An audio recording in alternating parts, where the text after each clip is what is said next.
Hello, I'm Dr. Maureen Mason, and I'm collaborating with Virginia Lee, acupuncturist extraordinaire, on some information on pelvic health topics and how we can provide teamwork.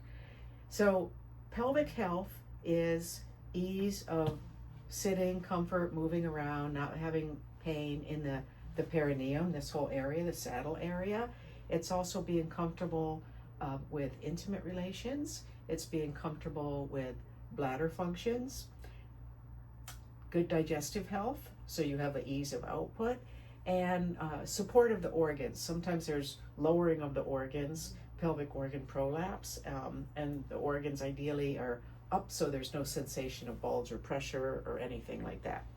So pelvic self-care, one of the most basic things is for you to drink water and maybe lightly diluted some fruit juices and some lemon water and other things. Your bladder and all your body loves that hydration. Our brain needs it, our digestive tract needs it, our skin needs it, and the pelvic area really needs it. So there's a formula that ideally people should urinate every 2 to 3 hours.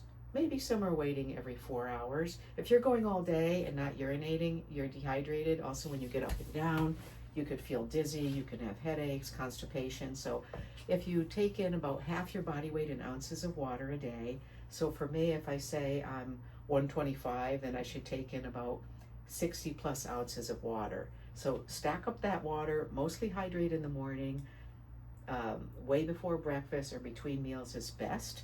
And when you're peeing, funny topic to talk about, but a lot of people are too busy to pee. So we might be on our phone and we push things out and then we get up and we might have a leak or have to go back. So really relax. For women, it's sitting. So men sit to urinate and breathe and let your belly move in and out. Relax your jaw and shoulders and everything. And practice, if you can, a body scan where you let your jaw go, your shoulders, your throat, your belly, your pelvis. Relax your butt. We're all, in a culture that wants everything so tight and toned, but people can be clenching all the time, okay? And then there's some really nice exercises you can do. These can be done on a plane too if you're stuck on a long flight. And that would just be doing a little cat-camel yoga stuff and sitting. Rock back and forth. You're rocking on your sitting bones and changing the pressure. These are the sitting bones here, okay? And you can also just rock side to side. And then it's kind of fun to do a little hula around. You can imagine you're doing a hula around like a salad plate, or you can do a hula around a racquetball or a little tiny hula if you're on a plane and you don't want your seatmate to say, "What are you doing?" So the hulas are nice to stay connected. And then ideally when we stand up and sit down, our pelvic floor turns on. If you want to strengthen your pelvic floor, you can inhale, exhale, and tighten the pelvic floor. If you can't feel anything, you can lightly squeeze your knees, and the adductor muscle blends into the pelvic floor. You can also do some exercises where you're doing side steps, and there's so many different ways to strengthen the pelvic floor. And then for relaxing, good old lying on your back, rocking around, pulling your knees up, one knee and the other. Send a breath down to the perineum, so-called happy baby. Relax the butt, relax the perineum. In a healthy pelvic floor, it should let go a little bit when you breathe in. So there's a synergy between our diaphragm muscle and the pelvic floor. When we inhale, ideally they both move down together. When we exhale, they both move up together. And how could you tell this? You could actually feel under your hip bone. You find that sitting bone and you go inside from it a little bit and inhale. It's a very subtle movement, but you might see if you can feel any movement in your pelvic floor. And this is called pelvic floor muscle relaxation. And there's a whole chapter on pelvic pain and pictures of self-palpation and things we can do to help relax the pelvic floor. But pelvic health is hydration and then eating really well, 20, even up to 40 grams of fiber a day, mostly in cooked vegetables, to have an ease of output for a Bristol stool scale number 3 and 4. The Bristol stool scale is the poop chart, and there can be rabbit pellets, or there can be almost liquid or liquid.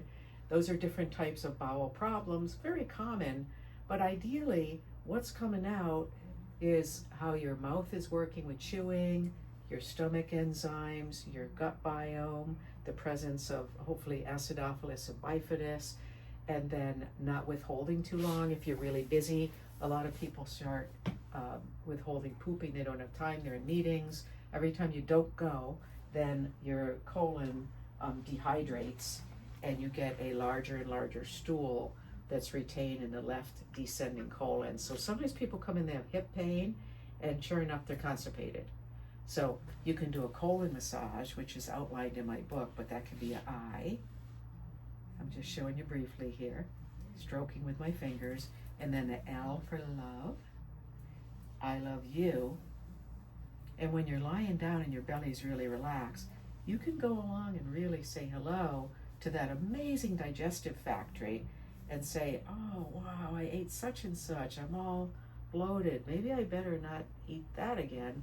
And then you can notice your solar plexus. Also, we can look at the chakras, how that's working. How's your digestive fire? That's influencing your output. So pelvic health, self-care is eating well, exercising to relax and tighten, stress management, awareness if you're tensing too much and it's affecting your pelvis. And I think that's enough information for now on an outline of self-care for your pelvic floor, okay? And you can find me on centralstationwell.com. I have my website with free resources for you on bladder health, digestive health, those sorts of things, because I'm so passionate about the topic, because all of this is helping you to have vibrant health, immune health, energy, as well as being able to really rest and relax without pain or discomfort.